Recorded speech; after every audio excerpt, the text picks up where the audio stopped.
C'est pour cela que notre Dieu dit, dans le livre de Matthieu 7, verset 7, il dit, nous allons prendre d'abord le livre de Matthieu 6, verset 33, il dit, cherchez premièrement le royaume et la justice de Dieu, et toutes ces choses vous seront données par-dessus tout. Cherchez premièrement le royaume et la justice de Dieu. Le royaume de Dieu, c'est un royaume céleste. C'est un royaume qui se trouve dans le ciel. Lorsque je parle du mystère du ciel frappé, je veux parler des mystères qui sortent, des bénédictions et des promesses de Dieu qui sortent du ciel. Alléluia. Amen. Le ciel est le lieu de bénédiction des enfants de Dieu. Amen. Toute personne qui vit sur la terre reçoit sa bénédiction du ciel. Amen. Alléluia. Amen. Mais lorsque je parle du mystère du ciel frappé, je veux dire qu'il y a la possibilité que le ciel d'une personne soit fermé. Il dit chercher premièrement le royaume et la justice de Dieu. C'est-à-dire chercher à toucher le ciel. Chercher à plaire à Dieu jusqu'à ce qu'il ouvre le ciel pour vous. L'ouverture du ciel n'est pas une évidence. Avoir le ciel ouvert n'est pas une facilité. Avoir le ciel ouvert n'est pas donné à tout le monde. Alléluia. Amen. Pour vous dire quelque chose, parlons du mystère du ciel frappé. Nous avons vu que même géographiquement, il existe des capacités. Que la pluie tombe dans un pays, que la pluie tombe dans un quartier, que la pluie tombe sur une ville et qu'il y ait des villes qui vivent la sécheresse, qui ne reçoivent pas l'eau du ciel, qui ne reçoivent pas la rosée du ciel. Nous avons vu même dans nos pays africains, sur notre continent, des pays qui ont le ciel fermé concernant la pluie et d'autres pays qui reçoivent la pluie jusqu'à ce que ça crée des inondations. Il y a des pays qui reçoivent la pluie chaque 5 ans, chaque 10 ans. Il y a des terres qui sont maudites, qui ne produisent pas, parce que le ciel n'aide pas, ne favorise pas à la prospérité de la terre. Je viens dire à une personne que le programme que je commence ce soir, c'est un programme pour ouvrir le ciel sur la vie d'une personne.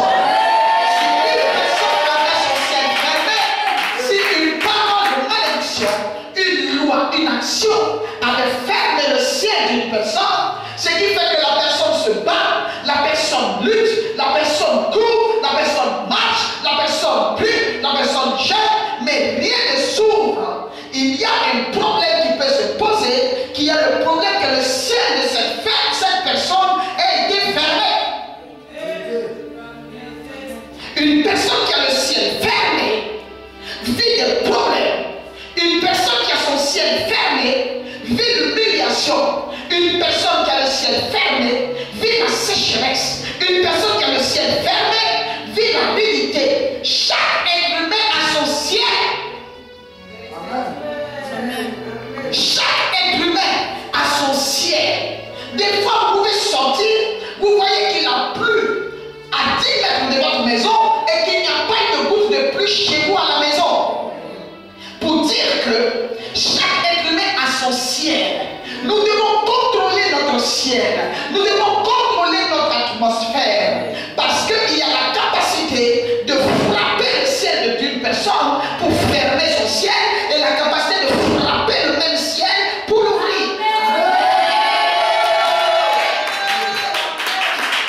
on a découvert que son ciel était fermé.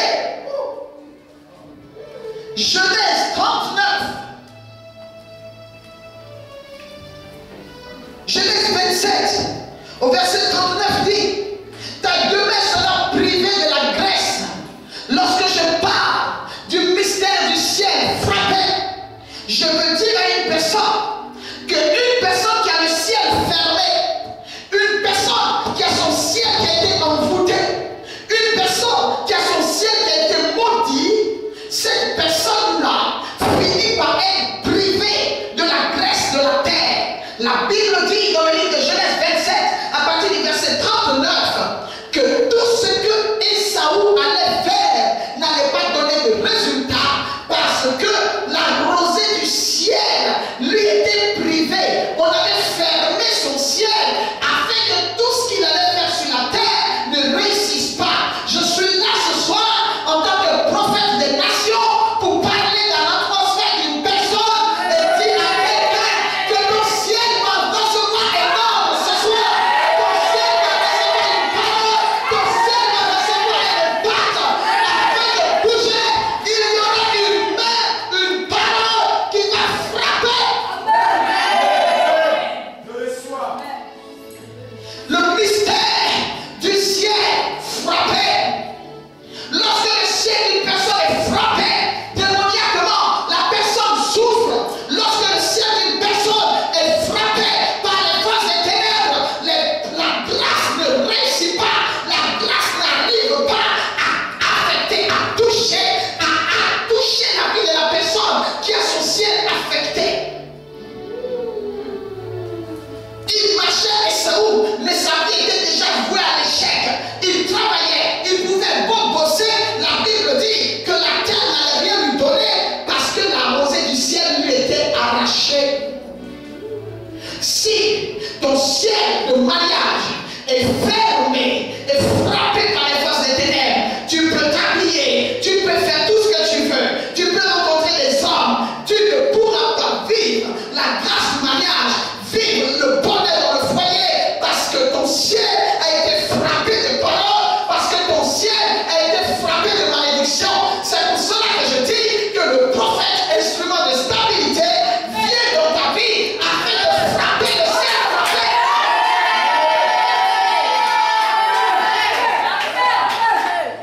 Si ton ciel a été frappé négativement, il faut qu'il y ait une autre frappe.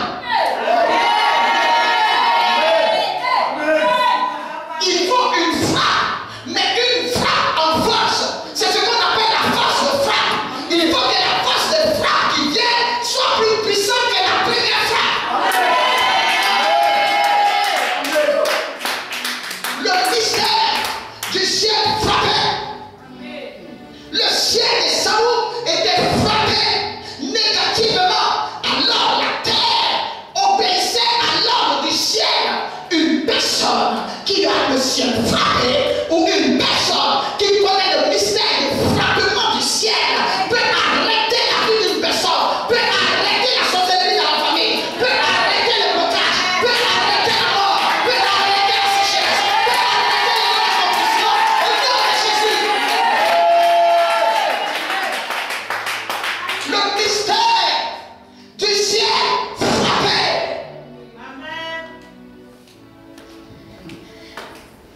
Il y a des personnes qui ne s'en sortent pas jusqu'aujourd'hui.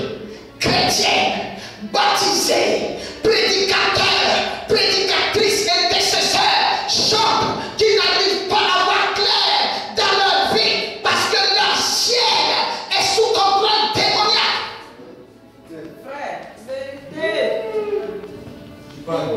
La personne qui contrôle le ciel contrôle la terre. C'est pour cela que la Bible dit dans le livre de Matthieu 6, à partir du verset 33, recherchez premièrement le royaume de Dieu et sa justice. Recherchez le royaume de Dieu, c'est-à-dire rechercher la justice de Dieu, la capacité de gérer votre ciel, la capacité d'ordonner votre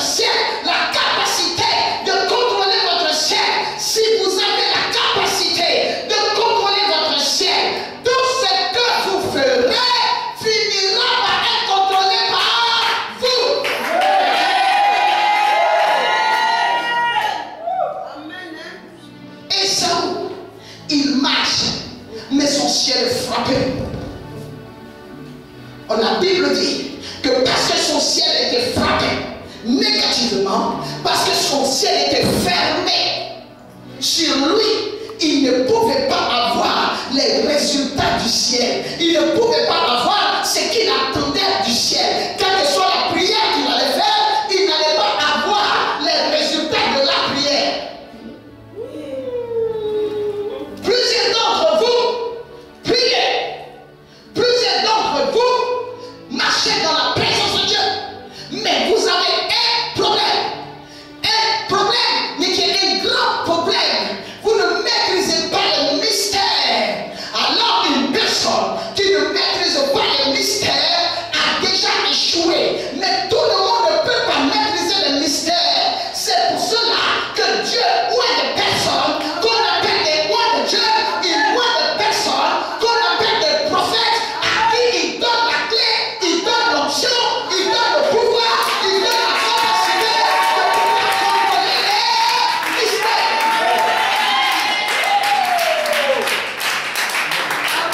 Le mystère du ciel frappé. La Bible nous dit encore. Je dis encore. Dans Exode 9, verset 23. Exode 9, verset 23. Exode 9, verset 23. Oui, Moïse étendit sa verge vers le ciel. oui. Et l'Éternel envoya des tonnerres et de la grêle. Et le feu se promenait sur la terre. L'Éternel fit pleuvoir de la grêle sur le pays d'Égypte. Alléluia. Je vous parle du mystère du ciel frappé. Lorsqu'un enfant de Dieu se retrouve en combat, lorsqu'un enfant de Dieu vit l'oppression, il voit que rien ne va, rien n'avance, rien ne bouge, rien ne prospère. Il doit rencontrer un prophète envoyé par Dieu. Il doit rencontrer un roi de Dieu qui connaît la chose, qui connaît le mystère. Il y a des mystères qui se révèlent par les mystères. Mais une personne qui connaît les mystères est mystérieuse. C'est normal que les hommes de Dieu, les rois de Dieu soient mystérieux, qu'ils vivent différemment, qu'ils travaillent différemment, qu'ils pensent différemment, parce qu'ils sont remplis d'une dose, ils sont remplis de choses mystérieuses afin de contrôler les mystères. Vous ne pouvez pas demander au roi de l'Éternel, demander au prophète d'être ordinaire. Dieu le met un mystère. Et quand il appelle ses serviteurs, il les rend mystérieux. Je dis à une personne, l'onction va affecter ta vie. Parce que tu es le prophète de ta famille. L'onction va affecter ta vie. Parce que tu es le prophète de ton entreprise. L'onction va affecter ta vie. Parce que tu es le prophète de ta ville. L'onction va affecter ta vie. Afin que tu deviennes mystérieux. Si tu dois laisser un territoire, si tu dois posséder un territoire, posséder une entreprise, posséder la vie d'un conjoint, tu dois posséder son ciel. Si tu dois impacter dans une nation, tu dois posséder la clé du ciel de la nation d'abord. Lorsque tu auras la clé du ciel de cette nation, tu auras la terre de cette nation, tu auras les chefs d'État de cette nation, tu auras le cœur des hommes, tu auras le cœur des femmes, tu auras les finances de la nation, tu auras la grâce de la nation, tu auras le goût de la nation, parce que tu auras tout le ciel.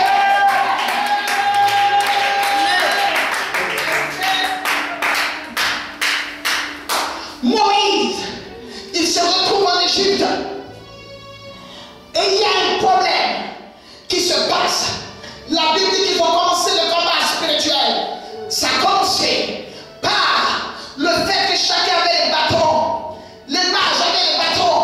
Les magiciens avaient les bâtons. Moïse lance le bâton d'Aaron. Il lance aussi le bâton. Ils avaient cette possibilité. Alléluia.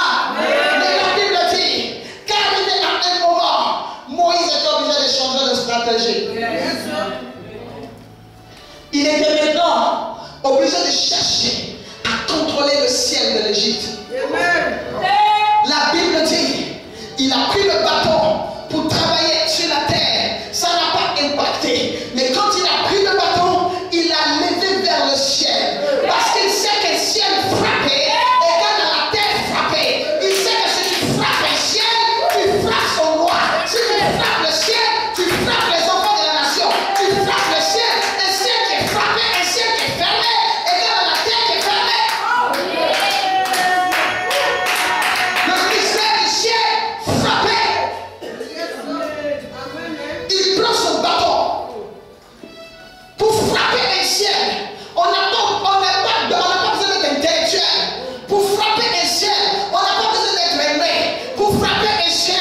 pour pouvoir appeler. Mais il a appelé Moïse. Il lui a donné des orientations. C'était suffisant. C'est pour cela que quand Moïse lui a demandé, si on me demande qui m'a appelé, qui m'a envoyé, qui me fait faire ces choses, qu'est-ce que je dois dire? Il lui a dit, dis je suis, que c'est je suis qui t'a envoyé. Je n'ai pas besoin de leur approbation, je n'ai pas besoin de leur considération, je n'ai pas besoin de leur cultus, mais j'ai besoin que toi tu saches que je t'ai appelé. Je dis à une personne aujourd'hui, le pouvoir a été donné au prophète de l'Éternel de pouvoir parler sur le ciel, parler sur la vie, parler sur les nations, parler sur les prophètes, parler sur les femmes, parler sur les hommes. Et je libère ce soir qu'il y a une onction qui pousse au ciel.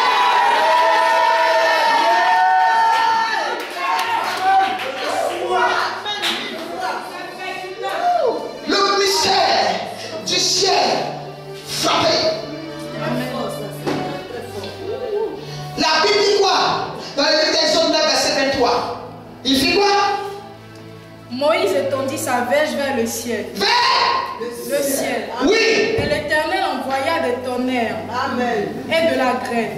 Et le feu se promenait sur la terre. Le ciel d'Israël, à cause de leur Dieu, aidait le ciel d'Égypte, aidait l'Égypte à avoir contrôle. Mais lorsque Moïse a levé la verge de l'alliance, il a levé la verge qui avait été touchée par l'Éternel. C'était sa propre verge. Ce n'était plus la verge d'Aaron. C'était la verge qui avait été touchée lorsqu'il a rencontré Dieu au buisson ardent. C'est cette verge-là. Je libère ce soir qu'il y a des personnes, des rois de Dieu, qui ont la verge de commandement, qui ont la verge pour ordonner. Et cette verge-là ouvrira les portes.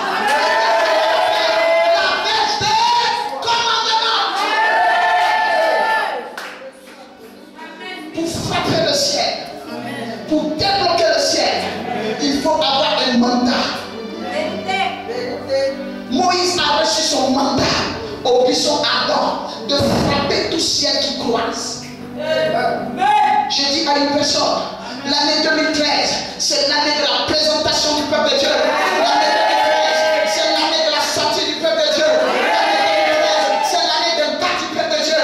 L'année 2013, c'est l'année de mariage des chrétiens. C'est l'année de la stabilité des chrétiens. C'est l'année de déblocage des chrétiens. Il y a un commandement, il y a un mot d'ordre qui a été donné à des prophètes afin que ces choses s'accomplissent. Dieu avait parlé à Moïse, il avait oint Moïse, il avait inspiré Moïse, il avait choisi Moïse, il avait préservé Moïse, il avait appelé Moïse afin qu'en son temps, il y ait une possibilité, il y ait une personne, il y ait quelqu'un capable d'avoir une verge entre les mains. Cette verge que le ciel reconnaîtrait, cette verge que le royaume reconnaîtrait.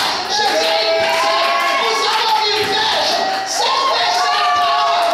Nous avons une verge, cette verge c'est la parole. Cette parole de Dieu a sa révélation. Et la révélation de Dieu ouvrira les portes, ouvrira les cieux, ouvrira les royaumes.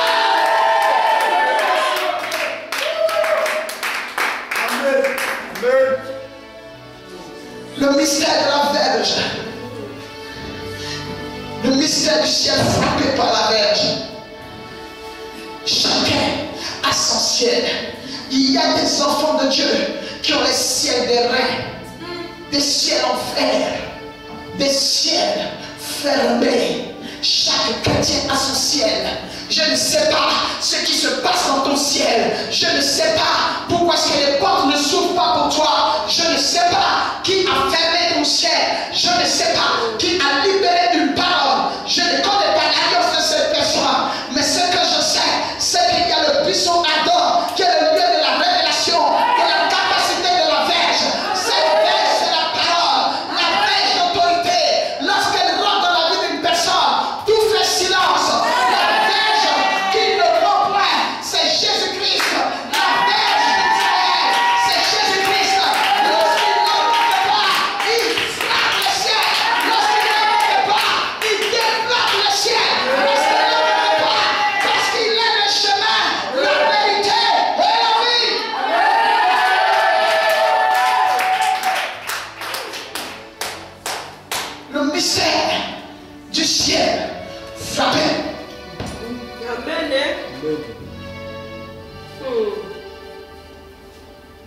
Il frappa le ciel, il leva sa verge. Et la Bible nous dit quoi? La Bible nous dit que le Seigneur a fait tomber des tonnerres. Amen. Le ciel était là, mais tant qu'il n'avait pas levé la verge, le tonnerre n'allait pas tomber. J'ai dit à une personne, tout le monde ne peut pas lever la verge et que le Seigneur fasse tomber des tonnerres. Il y a des personnes qui ont des laissés-passer, qui ont des cordes spirituelles, qui ont des choses que Dieu leur a communiquées afin que le ciel reconnaisse leur passage, reconnaisse leur voix, reconnaisse leur physique. La présence de Dieu vient pour immatriculer les enfants de Dieu. Je viens à la présence de Dieu, c'est à immatriculer le peuple de Dieu. Et cette année, le peuple de Dieu va impacter.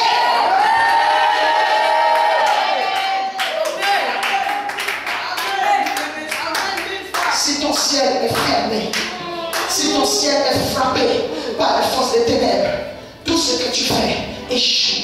Tout ce que tu fais tombe à l'eau. Ce n'est pas parce que Dieu n'est pas Dieu, mais c'est parce que ton ciel est fermé. Vérité. Amen. Un moment où la vérité fait vrai. Alléluia. Amen. Amen. Amen 1000 fois. Dieu dit à un homme qu'on appelait Saül, ton ciel est fermé. La terre ne pourra rien te produire. Tout ce que tu vas faire va te donner l'effet contraire. Lorsque Moïse a levé la main vers le ciel, la Bible dit qu'il y a eu des ténèbres qui ont envahi l'Égypte. Mais vous voyez à gauche la partie où Moïse, qui avait le bâton de commandement, était avec le peuple d'Israël. Cette partie-là était éclairée. Je viens dire à une personne ce soir, pour introduire le message de la semaine, je viens dire à une personne ce soir qu'il y a un mystère qui est en train de se passer pendant que je suis en train de prêcher. Il y a l'atmosphère de la lumière qui vient de l'Éternel. Cette lumière existera. Cette lumière se fera voir. Parce que vos ennemis verront cette lumière. Sur notre territoire, ils verront cette lumière. L'Égypte était le territoire des Égyptiens. Nous avons vu que la verge a imposé Israël sur le territoire des Égyptiens. Je dis une personne, la sorcellerie peut exister dans votre village, mais c'est dans le village que tu régneras. C'est devant les ennemis que tu régneras. C'est devant les ennemis que tu régneras. C'est devant les sorciers que tu voyageras. C'est devant les sorciers que tu impacteras.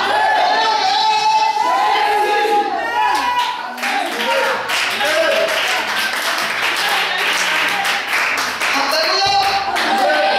Le mystère du ciel fermé. Lorsqu'il y a une résistance, lorsqu'il y a un blocage, rien n'avance, nous devons frapper le ciel.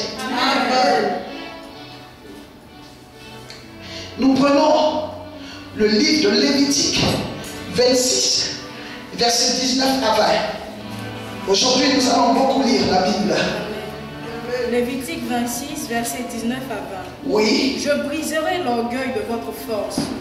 Je rendrai votre ciel comme du fer, et votre terre sera comme de l'airain. Lévitique combien? Lévitique 26, verset 19 À 20. à 20. Prépare Deutéronome 25 à 24. Vous avez vu ce que le Seigneur dit? Lévitique 26, verset 19. Le Seigneur dit: je briserai l'orgueil de votre force, et je rendrai votre ciel comme du fer, et votre terre comme de l'airain. Votre force s'épuisera inutilement, et votre terre ne donnera pas ses produits, et les arbres de la terre ne donneront pas leurs fruits. Lorsqu'il y a la malédiction qui accompagne la vie d'une famille, les membres de cette famille-là qui adorent un autre Dieu ou qui n'ont pas bien renoncé dans leurs attitudes peuvent renoncer de bouche, mais n'ont pas renoncé dans leur caractère, dans leur comportement. L'adoration du Dieu de l'argent, l'adoration du Dieu du sexe, l'adoration du Dieu de mensonge.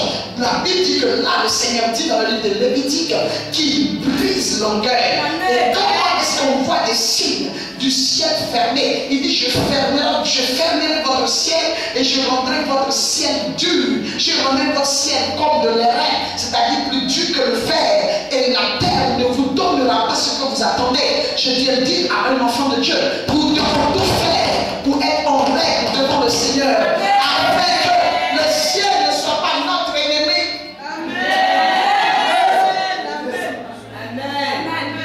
Dieu peut frapper le ciel d'une personne qui refuse de le servir.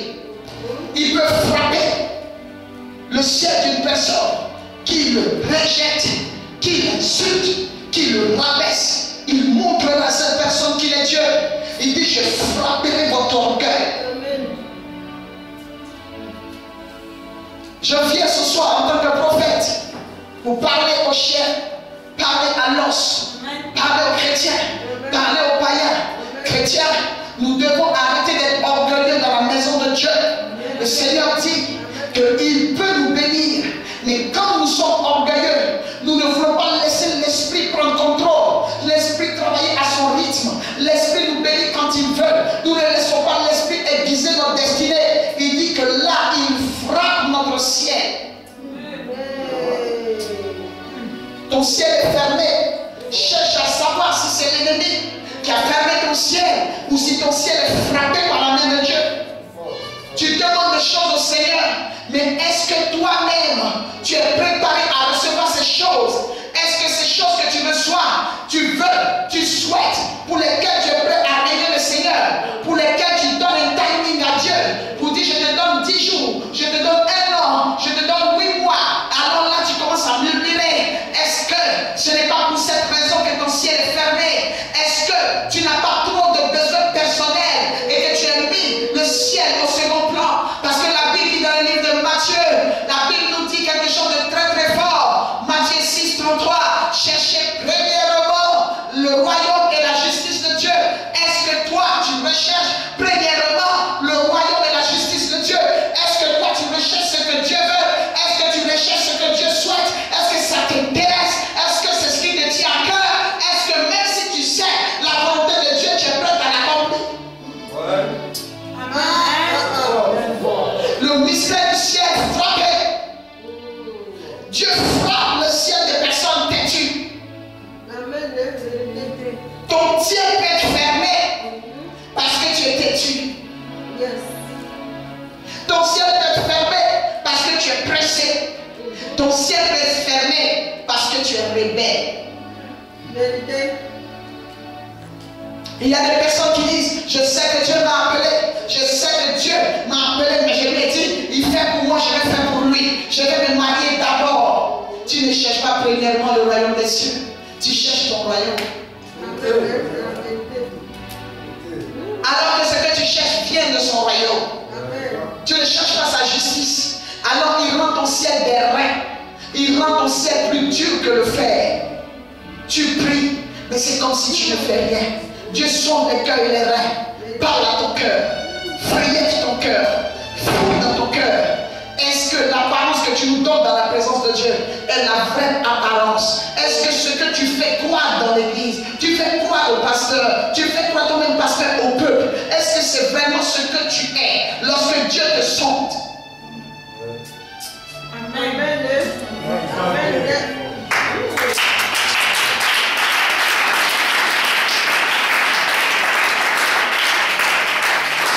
Lévitique 26, verset 19. Il dit, au verset 19, je briserai l'orgueil de votre force. Il y a des choses que nous arrivons à faire, nous les humains, par notre force, qui nous donnent des résultats. Et à cause de ces résultats, nous ne voulons pas venir dans la présence de Dieu. À cause de ces résultats, nous ne servons pas Dieu comme il faut. À cause de ces résultats, nous faisons ce que nous voulons de l'œuvre de Dieu.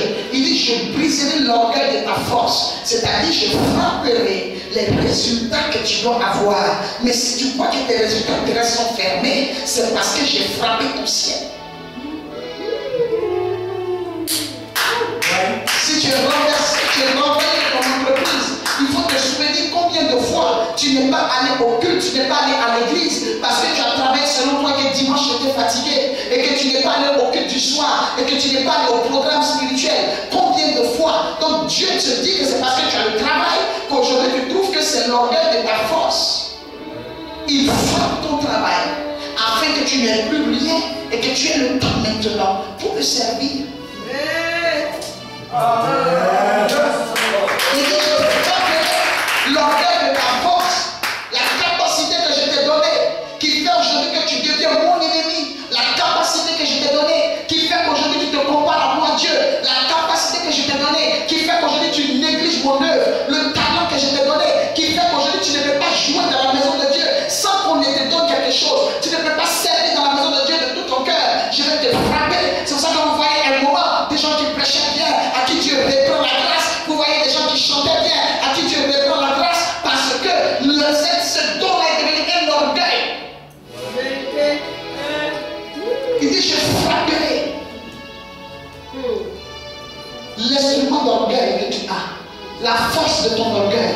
La force de ton orgueil, c'est ton potentiel. La force de ton orgueil, ça peut être ta beauté. La force de ton orgueil, ça peut être ta grâce. À cause de ta beauté, tu ne peux pas servir Dieu. À cause de ta beauté, tu ne peux pas respecter Dieu. À cause de ta beauté, tu ne peux pas respecter les serviteurs de Dieu. Dieu peut te frapper d'une maladie. Il peut te frapper d'une stérilité. Il peut te frapper d'un problème. Il peut te frapper d'un célibat. Le célibat peut pas te frapper afin que tu comprennes qu'on peut être belle sans être marié si lui n'ouvre pas le ciel. Et tu le vois dans le mariage à des filles anodines, des filles quelconques mais qui servent Dieu. Il leur donne la grâce, il leur donne le mariage, il leur donne des visas, il leur donne des voitures, il leur donne des choses. Parce qu'il veut te montrer que l'orgueil de ta force, la beauté, là, si lui ne l'active pas, si lui il ne l'active pas par ton ciel, s'il ne bénit pas ton ciel, tu ne peux pas impacter même le message que je prêche, l'onction que Dieu m'a donnée, la force que Dieu m'a donnée, le rêve que Dieu m'a donné. C'est parce qu'il m'a dit quand il m'a appelé, je suis venu au Seigneur avec des problèmes au niveau de ma peau, je suis venu au Seigneur malade. Il m'a dit, je te guérirai du visage. Les médecins n'ont pas pu, les blancs n'ont pas pu, la médecine n'a pas pu me guérir. J'ai dépensé plein d'argent pendant des années, près de 9 ans. Il m'a dit, plus tu me prêcheras, plus tu parleras de moi, je te guérirai et ton visage deviendra un mystère. Plus tu seras en train de parler de moi, les gens verront une beauté extraordinaire. C'est pour ça que quand les gens me demandent, pourquoi est-ce que tu es bête comme ça et tu sers Dieu, je ris. Parce que je sais d'où il m'a pris. Je sais comment j'étais et il m'a pris. Pour ne pas que ça devienne l'orgueil de ma force et qu'il me frappe, je prêche l'évangile. Et plus je prêche, plus Dieu est content, plus Dieu bénit. Plus je prêche, plus Dieu est content, il délivre le peuple. Plus je prêche, plus Dieu est content, il me donne, il me bénit, il me rend plein, il me rend prospère, il me rend encore plus, rempli d'onction. Parce que mon ciel était fermé, mon ciel était frappé. Et lui, il a utilisé une force de frappe pour refrapper mon ciel. Je briserai la force de ton orgueil. Prions bien. Prions bien. Alléluia. Je crois que j'ai parlé au peuple de Dieu. Je parle au peuple de Dieu. Je parle au peuple de Dieu. Maintenant, je vais parler aux ennemis du peuple de Dieu. Je sais que le peuple de Dieu a entendu la voix de son Dieu au travers de son prophète. Mais maintenant, je vais orienter le message vers tes ennemis. La Bible nous dit, dans le livre de Deutéronome 25, verset 24, quoi? Deutéronome 25, verset 24. Oui.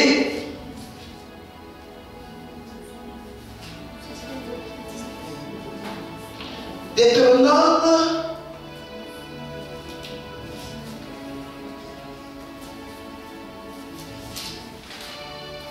Deutéronome combien? Excusez-moi. La Bible nous dit, comme Moïse l'a fait, il a fermé le ciel sur l'Égypte. Et il y a eu du feu qui est sorti du ciel. Je vais entre-temps, avant de toucher le mystère d'Élie, dire à une personne que je vais appeler le feu sur le ciel. Ce feu-là va consumer. Je dis que ce feu va consumer. Mais je vais finir mon message d'aujourd'hui par une parole pendant 10 minutes. La Bible dit qu'il y a un homme qu'on appelle Élie, le prophète. Moïse ferme le ciel sur l'Égypte, prophète. Élie ferme le ciel sur Israël, prophète. Je vous dis qu'il y a des problèmes, il y a des degrés, il y a des gars, et il y a des personnes qui ont des gars. Lorsque les gens dégagent, il y a des personnes qui viennent pour mettre des gars en place.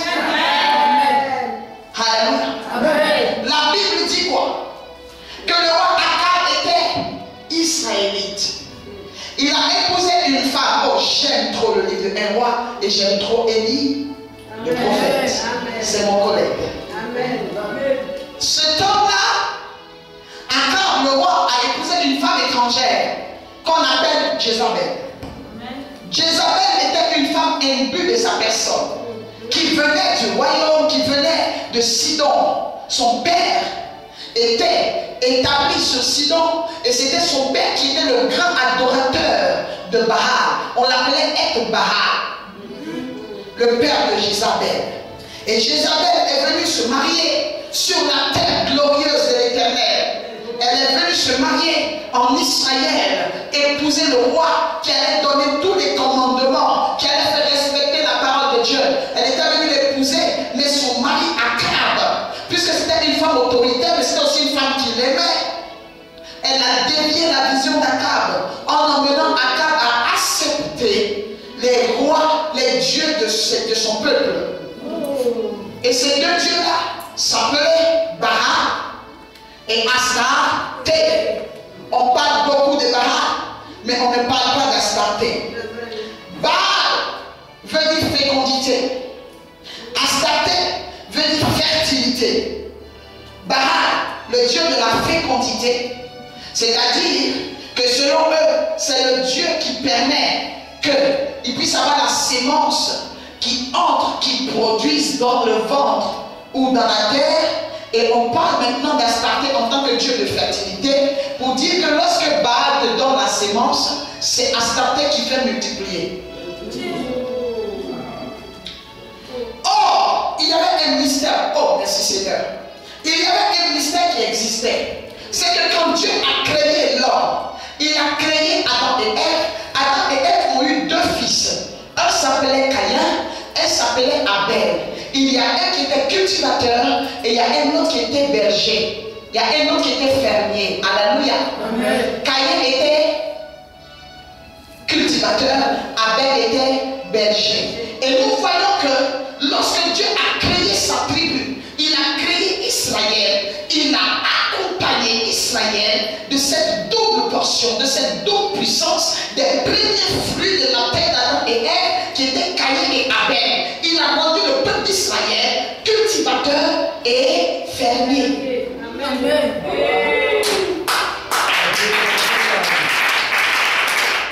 Caïn était cultivateur, Abel était fermier, berger.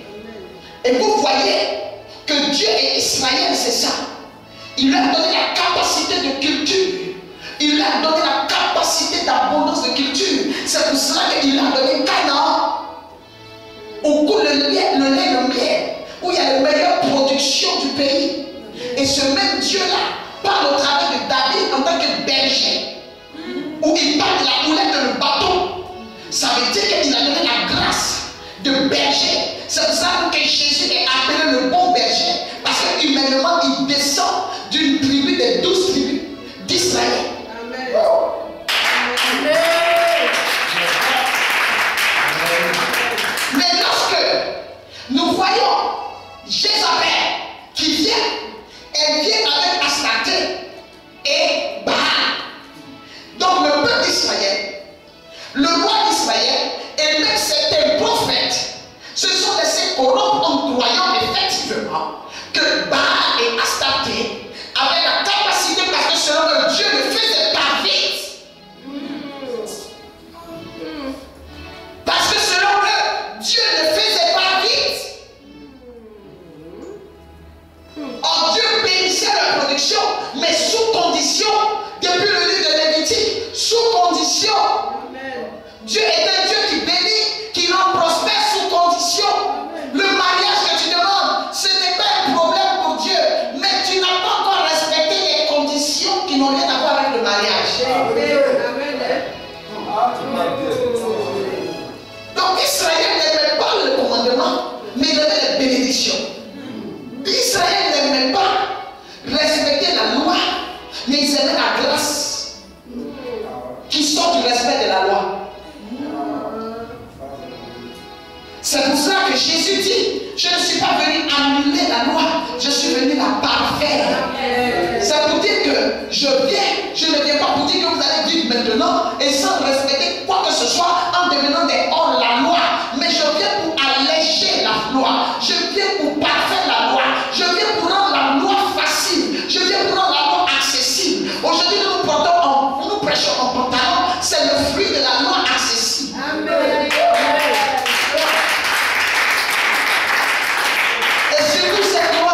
Cette grâce que Dieu m'a faite, je ne permettrai à personne de me l'arracher.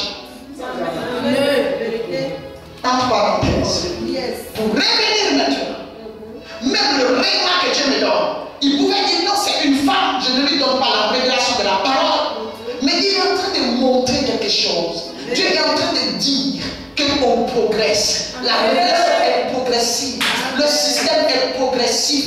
Dieu est en train de montrer que lui, il fait, mais que les hommes regardent bien, que les hommes de l'esprit, les hommes de Dieu, les femmes de Dieu, voient comment il opère.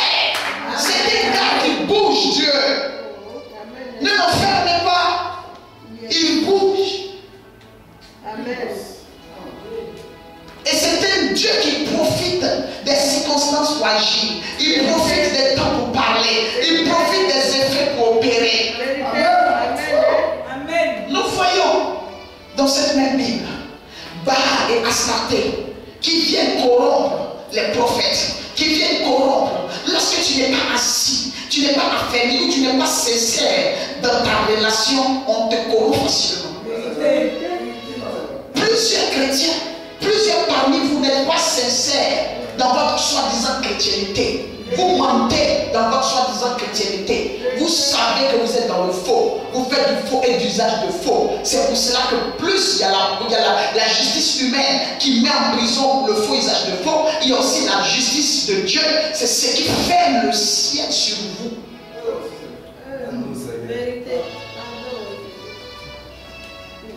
La chose de Dieu, ce n'est pas une chose qu'on goûte, ce n'est pas quelque chose qu'on fait par saison, ce n'est pas quelque chose qu'on fait pour un temps. Il y a quelqu'un qui dit aussi, je me repose un peu. Je ne viens pas à l'église ces derniers temps, je ne vous ai pas quitté, mais je me repose un peu. Tout simplement, parce que la personne n'a pas encore eu ce qu'elle cherche, ou parce qu'elle a eu ce qu'elle cherche. Entre les deux. Alléluia. Et nous avons vu des prophètes qui se sont laissés corrompre par les prophètes d'Astarté et de Baal. Parce qu'eux, ils aspiraient à la fertilité. Ils ne savaient pas qu'eux-mêmes, ils devaient laisser Dieu opérer dans leur vie afin qu'ils deviennent des instruments de fertilité et de fécondité. Pour pouvoir ouvrir le ciel sur ta famille, tu dois laisser Dieu t'aiguiser. Tu dois laisser Dieu te travailler afin que tu deviennes instrument de fertilité et de fécondité. C'est ça qui va arriver. Tu dois devenir un instrument de témoignage. Tu dois avoir un témoignage, mais que tu finisses maintenant par aider les autres à avoir un témoignage. J'ai dit à une personne que tu n'en changes du tout. J'ai dit c'est une onction qui est en train de couler. J'ai dit c'est une onction qui est en train de couler.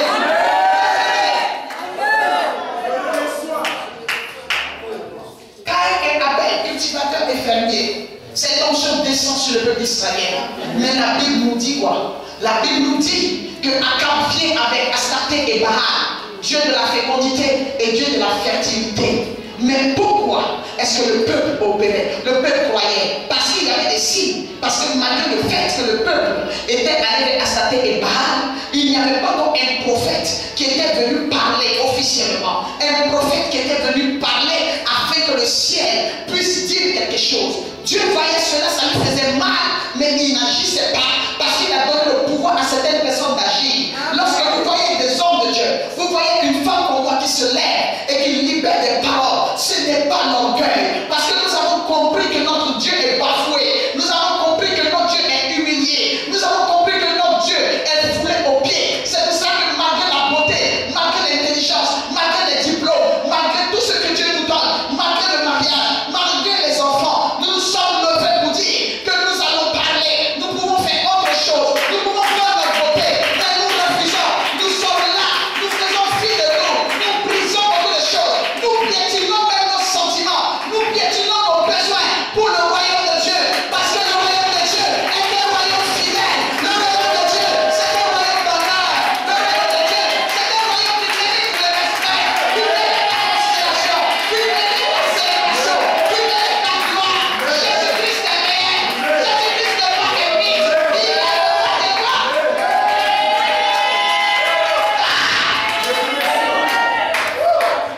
Amen. Le prophète Élie se levait. Il dit, ok, Israël, marche derrière Baal, marche derrière Astarté. Non, il faut que ça s'arrête. Il faut que ça s'arrête. Même si pour un temps, nous-mêmes les prophètes, nous allons être dans la fin, mais nous allons aussi mettre la fin du règne d'Astarté et de Baal. Au nom de Jésus. C'est pour ça que quand Élie s'est levé, il a dit qu'il n'y aura ni pluie ni rosée. Parce que la rosée représente la sémence, les prémices de la pluie, donc l'instrument de fertilité, de fécondité de Baal, et la pluie qui arrose, qui rend fertile, représente Astarté. C'est pour ça qu'il a tapé les deux points cruciaux, il a tapé les deux forces, mais il a tapé à partir du ciel.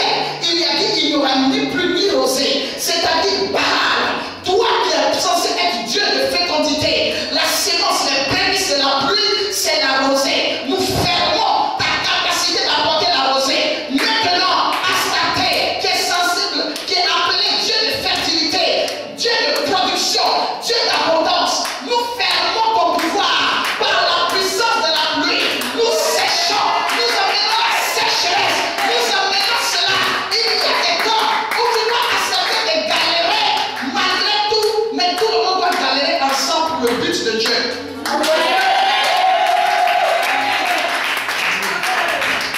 Toute personne, pour respecter le plan de Dieu, qui accepte de galérer pour un temps, aura un torrent. Tu peux ne pas avoir la mer, mais tu auras un torrent. Dieu prendra soin de toi. Moïse s'est sacrifié pour Dieu. C'est pour ça qu'arrivé un moment, Dieu l'a mis. Il a quitté la maison de son père. Il s'est retrouvé chez la fille de Pharaon. Il a vécu chez la fille de Pharaon. Dieu n'a pas permis qu'il fasse des travaux champêtres ni des travaux d'esclavage. Lorsque Dieu l'a sorti d'Égypte, il l'a envoyé chez Jéthro. C'est vrai que ce n'était plus le palais de Pharaon, mais quand même là-bas il était en liberté.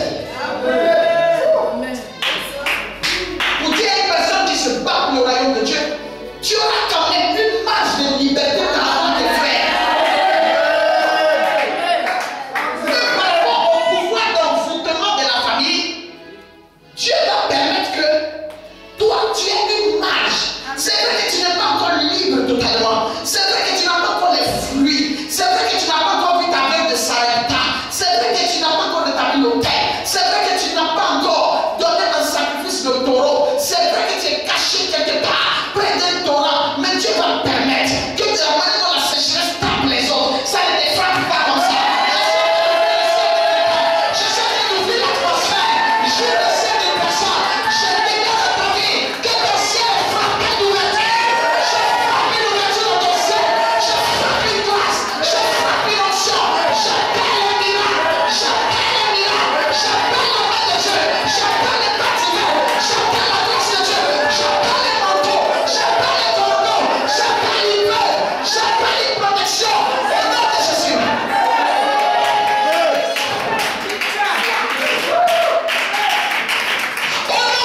le ciel,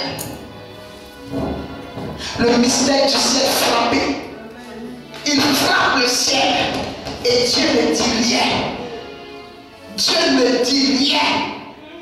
Dieu même au contraire travaille en collaboration avec lui.